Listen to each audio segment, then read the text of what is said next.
Welcome to the Thursday, August 6, 2026 meeting of the Lewis and Clark County Commission.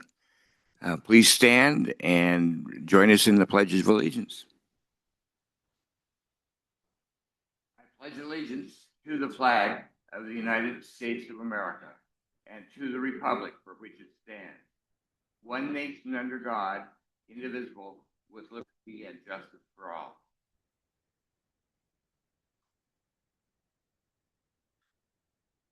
Welcome, and we thank you all for being here. I'm going to take a minute and introduce the people on this end of the room. To the far right here is Roger Baltz, our Chief Administrative Officer. He's the one that makes sure that things just keep going right in our county. We appreciate him very much. Then TJ Murphy and Nico Hash represent the County Attorney's Office, trying to keep us in the bounds of our legal authority. To my immediate right is Commissioner Candace Payne. Commissioner Hunthausen is on vacation this week, so we'll miss him today, but I'm Tom Rolfe, Chair of the Commission for this year. And over here to the left is our most important person, Brandy Grandy, who keeps track of all of our proceedings and makes sure that they get posted on our website as soon as possible.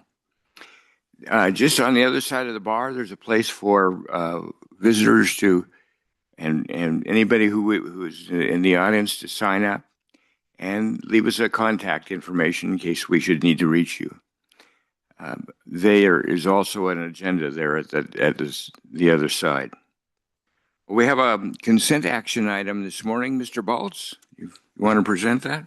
Thank you, Mr. Chair and Commissioner Payne. You have item 2A on the agenda today. It's a denial letter regarding the Atkins claim. Staff recommends approval of that item. Thank you very much, Commissioners. All right. Any questions from the Commission? Any questions from the Commission? Any public comment on this item? Any public comment on this item? Seeing none, do we have a motion? Mr. Chair, I move that we approve consent action item number 2A. Second. We have a motion and a second. Any discussion from the Commission? Seeing none, we will move to a vote. All those in favor of approving consent action item 2A, denial letter, as explained by Mr. Baltz, please say aye. Aye. Aye. Opposed, same sign. Motion passes 2-0. In our regular action items, we offer an opportunity for our elected officials to give us an update on what's going on in their area or bring up any concerns they have in county operation. And I don't see elected officials here. Is there anybody here to represent any of the elected officials? We do offer an opportunity for our all of them, our treasurer, clerk, and recorder, our county superintendent of schools, our sheriff coroner, our clerk of court, district court, county attorney, 4 district court judges, and 2 justice court judges. We offer that opportunity for them to come in and apprise us of any concerns they have in county operations or just to give us an update. But seeing none, I guess we'll just move right along and assume that all is good. Next item on our agenda is action item number 2B, Resolution 2026 3B, Resolution 2026-84 to alter the boundary of the Sunny Vista Road Improvement District number 1990-13.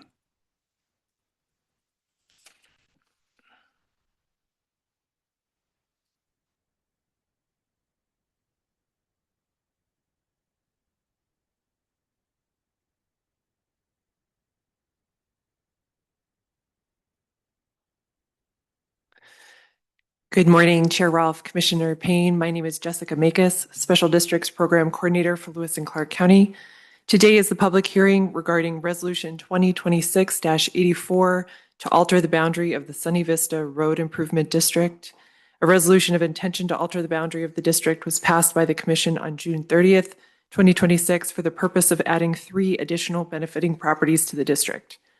This district is located at the northern end of Head Lane, including the last 1.3 miles of Head Lane, Sunny Vista Road, Bluegrass Road, Sharptail Drive, Corral Road, and Treeline Trail. There are 82 properties included in the proposed boundary. The original Sunny Vista Road Improvement District was created in 1990 to improve and maintain the road network within the district. Currently, annual maintenance is estimated to cost $46,153 per year, and benefiting property owners currently pay $148.80 per undeveloped property and $620 per developed property per year. The addition of 3 benefiting properties, including 2 developed properties and 1 undeveloped property, will bring the estimated assessment to $144.34 per undeveloped property and $601.90 per developed property per year. Maintenance items funded by the district will not change and will include snow plowing, grading, graveling, drainage control, and other maintenance and repair as necessary to preserve the road surfaces. Road surfaces in this district are a mixture of gravel and hard surface roads. Upon approval of the resolution of intent to alter the boundary of the district, legal notice was mailed to all benefiting property owners and published in the Helena Independent Record on July 3rd and July 11th, 2026, and a protest period was opened. The protest period ended August 5th. No comment or protest has been received. If approved today, the boundary of the Sunny Vista Road Improvement District will be altered to include the 3 additional benefiting properties. It is anticipated that a resolution to levy and assess the district will be brought before the Commission prior to the September 1st deadline in order to be included on the 2026 tax bill, with the first half due in November. Staff recommend the board approve Resolution 2026-84 to alter the boundary of the Sunny Vista Road Improvement District, and I'm happy to take any questions you have. Thank you. Any questions from the Commission? Any questions from the Commission? Let's just take a little further. We're proposing this. We're going to put it out for public comment and hear what people have to say, and then we'll go from there. Is that right?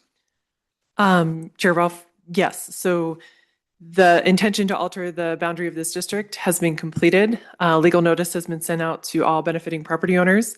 No comment or protest has been received. That period has closed as far as the written component.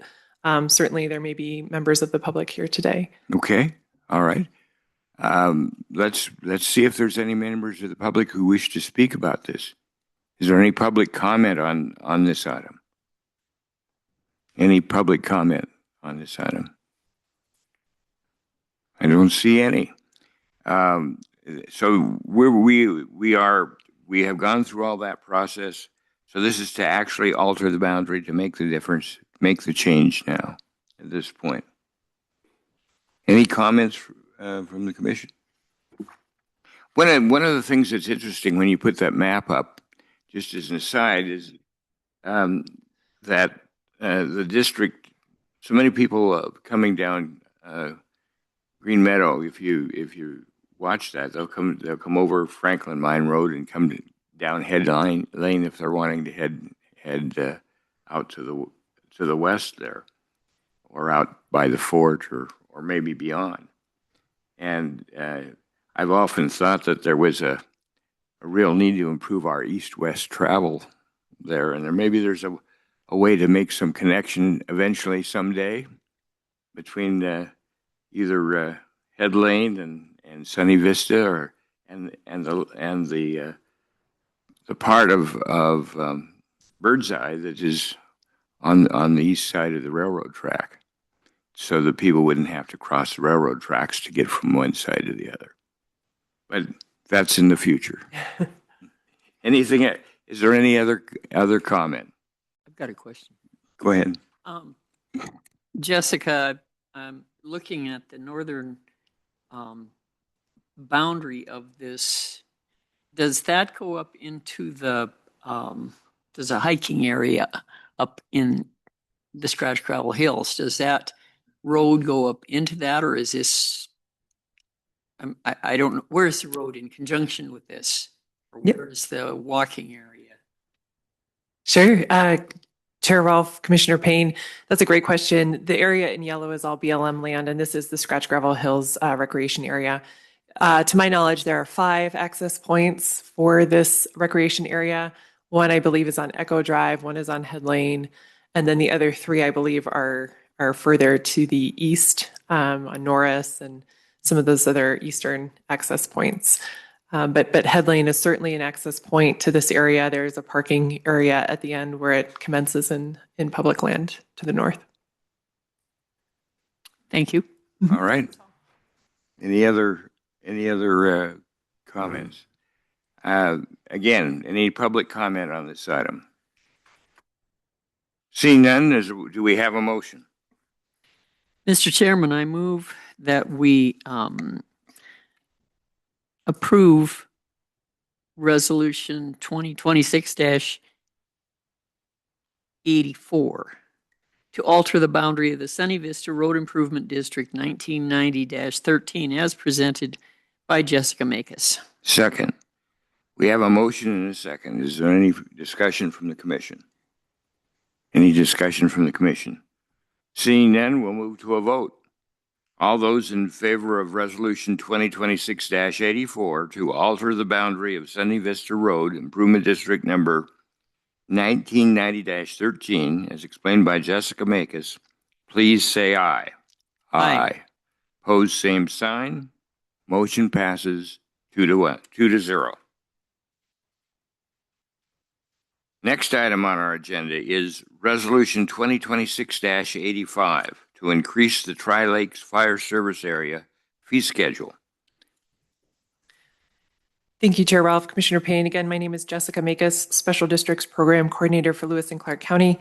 You have before you today for your consideration Resolution 2026-85 to increase the fee schedule within the Tri-Lakes Fire Service Area. The Tri-Lakes Fire Service Area was established as the Lakeside Fire Service Area in 1987. In 2005, the Lakeside and the Canyon Ferry Volunteer Fire Departments combined to form the Tri-Lakes Fire Service Area to further the public health and safety of residents and property owners in the area. The last increase to fees was made in 2009. During the Tri-Lakes Fire Service Area's April 7th, 2026 Board of Trustees meeting, a motion was made and passed to increase fees in increments by taxable value of improvements. The base rate fee is proposed to be increased from $135 to $150, starting at a taxable value of improvements of $100 through $999 and increasing by $20 per additional $1,000 in taxable value of improvements. Fees are to be capped at $500 for residential properties with no cap for commercial properties. Undeveloped land that is not assessed by another entity providing wildland suppression is to be taxed at 10 cents per acre with a cap of $200 per taxpayer. A resolution of intention to increase the fee schedule was approved by the Commission on June 30th, 2026. Upon approval of the resolution of intention, legal notice was mailed to each benefiting property owner, notifying them of the proposed increase and also of the public hearing today. I believe 14 total comments were received by property owners within this district. To my knowledge, none were in protest. And I think the Board of Trustees Chair Bonnie Jones can speak a little bit more to that in a moment. But I think generally, reading through what I saw, most of the comments received were very positive. Some asked why it wasn't being increased by more. But again, I'll let Ms. Jones speak to that. But happy to answer any questions about the process itself. But Bonnie Jones is certainly the member from Tri-Lakes to answer any specific fire service area questions. And I'll have her come up and speak. Thank you. If you just make sure the green light's on there, and then just state your name for the record, please. Good morning. My name is Bonnie Jones. I'm board chair for Tri-Lakes Fire Service Area. Chair Rolfe, Commissioner Payne, during the comment period, I was in receipt of about 15 emails or phone calls. And so of the roughly 3,400 addresses, 15 people thought it important enough to call and get some clarification. That was the majority of the requests, were just getting questions answered with really some supporting us, realizing the need for it. And there was just one gentleman that in general didn't want more fees of any kind in any area, but wasn't complaining to us and wanted some clarifying questions answered. So And it's quite a while since you folks have asked for an increase.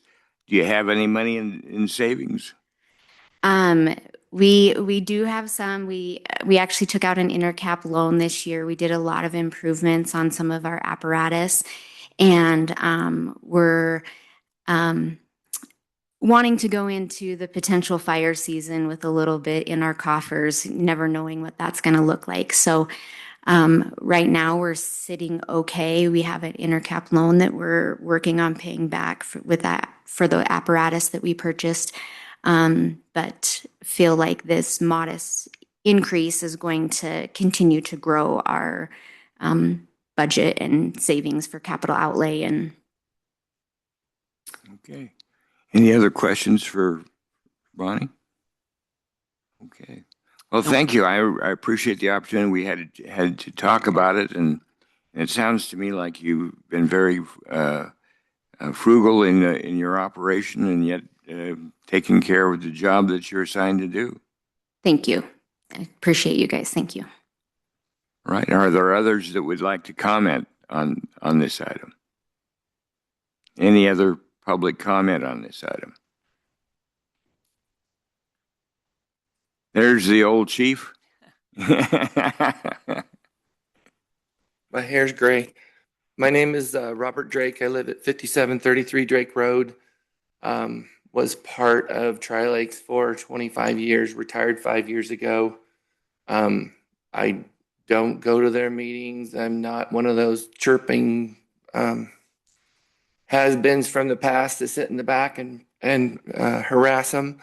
I do know that it's very well run, and the money, they stretch every dollar through DoD programs and everything that they can to keep the costs down. A new fire engine now costs $1 million. $1 million. So they are very effective at utilizing used apparatus that are better than what they've had, but not $1 million. They have 5 stations that covers a big swath. I know in the past, I'm sure it hasn't changed much. Our population on Friday night doubles with all of the campgrounds who pay nothing to help defray the cost of providing service to those temporary residents. So, I mean, this is a modest increase, and they've done a fantastic job of running it without having to have a fee increase since 2009. And we end up having to, at least in the past, live off the growth. And you guys know, as the water issues have restricted that, there isn't a lot of growth out there. So I definitely support, and I can testify, I'm one of those retired people with fixed incomes, but it seems like $1.25 a month seems like a good investment as I get older and will need their services more. So thank you very much. Thank you. Any other public comment on this? Any other public comment on this? All right. Is there any discussion? I'm We thinking about Go ahead. Chief Drake's comment about the $1 million for a fire truck. In addition to that, the cost of fuel for running all these machines has gone from $2.50 to, what is it, $5. So, I mean, those are things that we have to keep in mind. And when people come to me and say, I don't want any fee increases, I'm wondering what what world they're living in. Because if you want the protection of a fire truck, you've got to be able to put fuel in it so it can make it over to your place. Also, the firefight, it's just, I'm stymied. And just because you're a senior citizen on a fixed income, you still have responsibility to help our society take care of each other. So I think it's amazing that they have been able to not have an increase since 2009, considering all the inflation we've had in in the entire country. And these volunteers, I know they work very hard. They give up their personal time. And the least we can do is give them enough money so they can buy a new fire truck or at least put fuel in the truck. So that's my comment. All right. One thing we might do, Bonnie, would you mind just listing for the public where all the stations are so that people have a more complete understanding if they don't read maps well where we're talking about? Sure. We currently have 5 stations.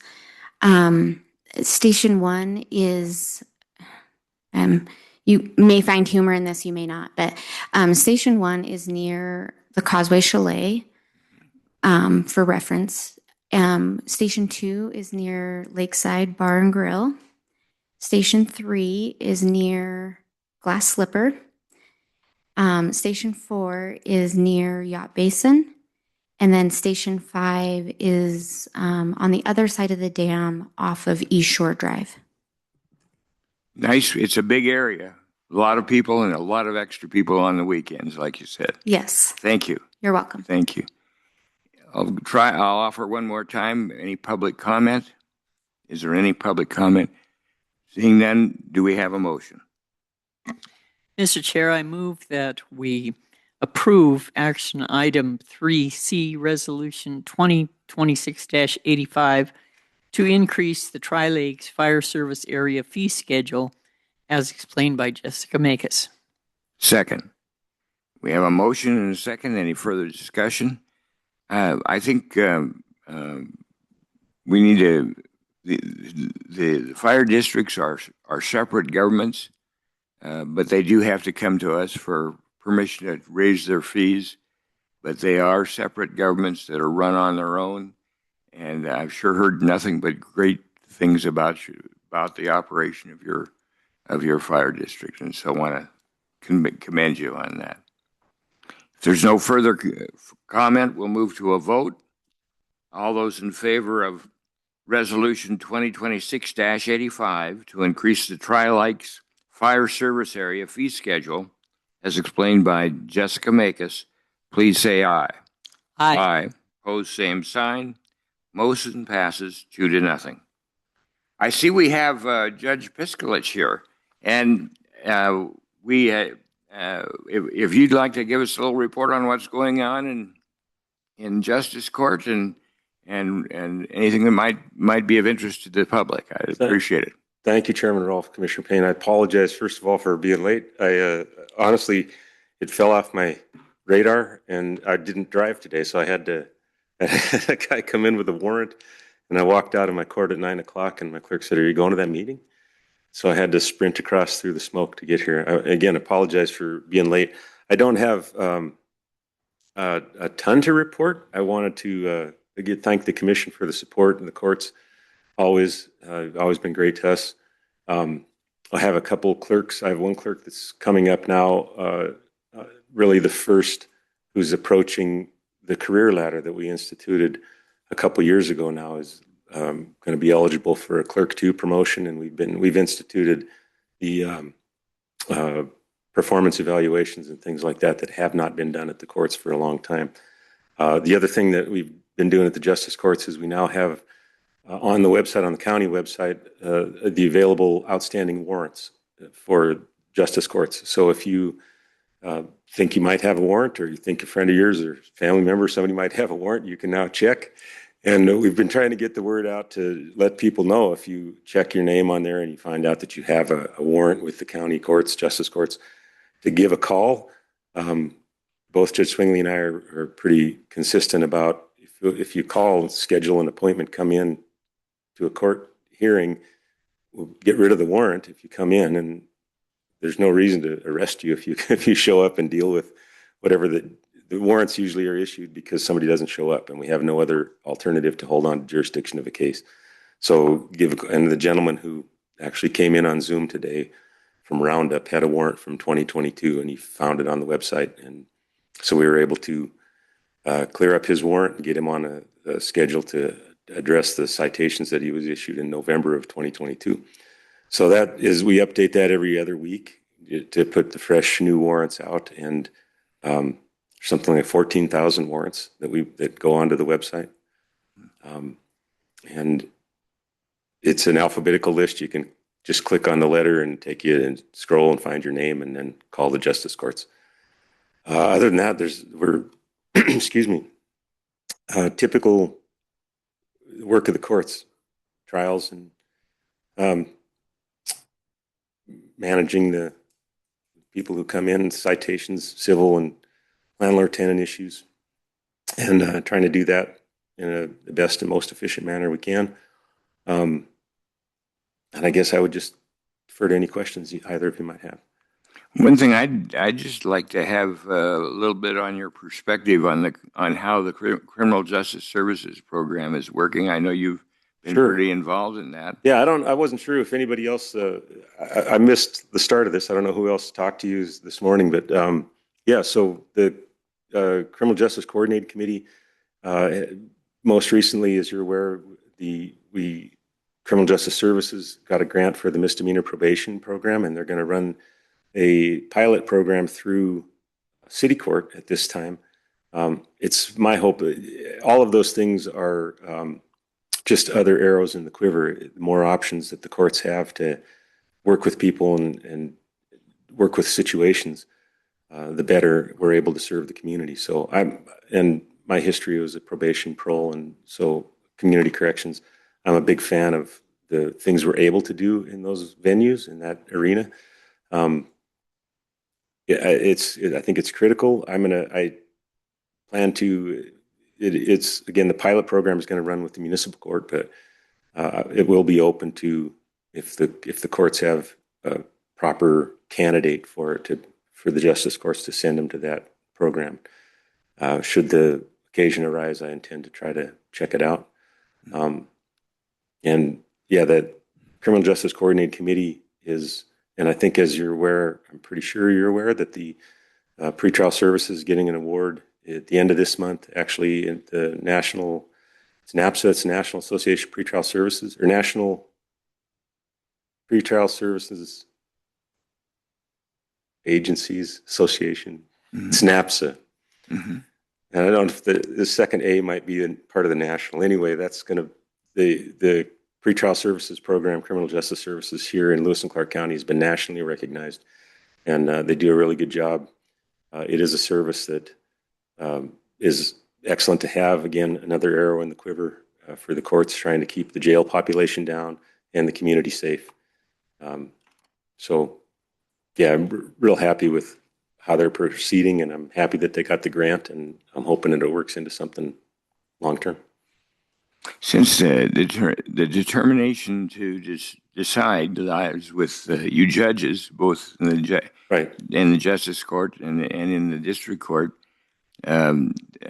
it's pretty appealing from our perspective that rather than paying $125 or so to house people per day in the jail, to do it for $6 a day through the Criminal Justice Services Group. And as long as we are still keeping our public safe and treating the people who are waiting for trial in an appropriate manner. Yeah, the community safety is always the first priority from the courts. Of course, there are various factors always creep into that, but for the most part, you can really, I think, save a lot of jail bed space and a lot of money if people are being supervised safely in the community.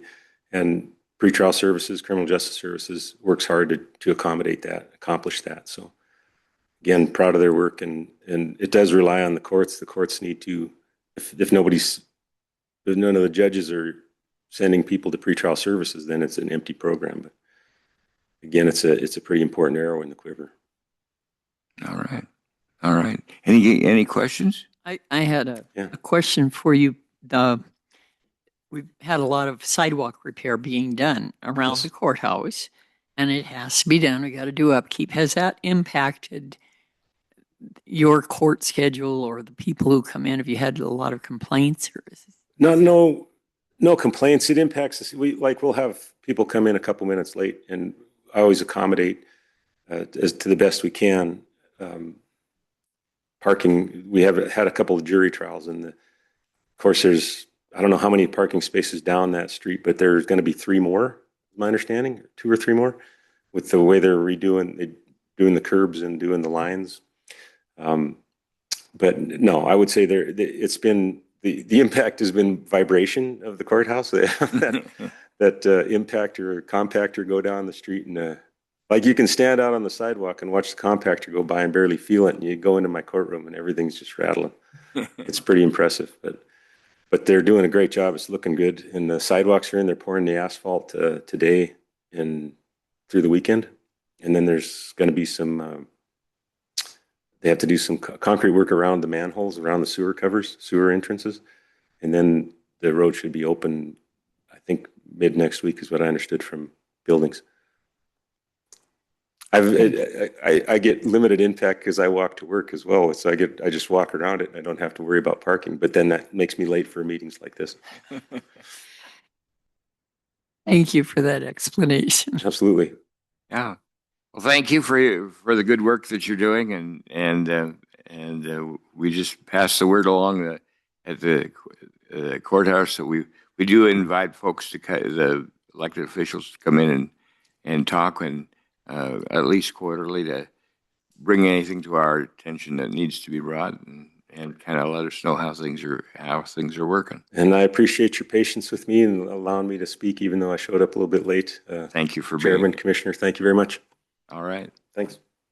All right. We have arrived at the end of our agenda. I'd like to make note that the League of Women Voters has new representatives coming. They've been very judicious about making reports about what's going on in our meetings. Would you gentlemen like to come and just tell us who you are and a little bit about what the League is doing?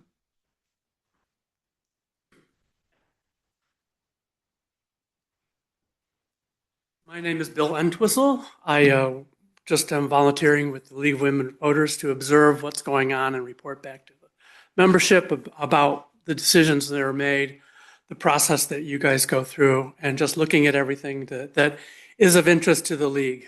So there's a lot of things that happen through the course of this meeting that I think is interesting. There's some things that I don't think the League cares about, but we'll go from there. And that just leaves it, to me, it leads to an open and more transparent government. And that's really what we're after here. So you bet. Yeah, and I see that you put out reports every so often about what's been happening both here and right. and in the city council and whatnot. I'm just working with the commission, the county commission. There's members on the city commission. There's members on the school board, and also for the citizens council. And everybody just reports back what's happening. So great. There's 2 meetings a week here, so this will be split between 2 people. City meetings aren't as often, so that'll happen that way.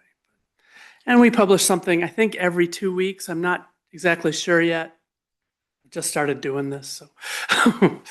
Okay. Thanks. Thank you. All right. Well, thank you. Thank you for doing that, and thanks for getting kind of reporting question. and getting the word out. Go ahead. Yes. Bill, they have a community council in Lincoln that might benefit from being part of your program. We go up there once a month, and Tomorrow, I it's think, is tomorrow. a good day. Yes. And I don't believe there is a community council in Augusta. No. But we try to include everybody and make sure they are informed as to what we're doing and trying to do. So I appreciate your efforts in spreading the word that we're doing the best we can. Great, thank you. All right. Okay. Thank you. Thank you for doing this. No problem. Thank you very much. All right. Is there any, we always provide time at the end of every public meeting for people to make comment on items that aren't on today's agenda, but are of interest. Maybe something that you have an interest in that we think maybe the county is missing or should be doing differently. So I will ask for public comment. Is there any public comment? Is there any public comment? Seeing none, we're adjourned.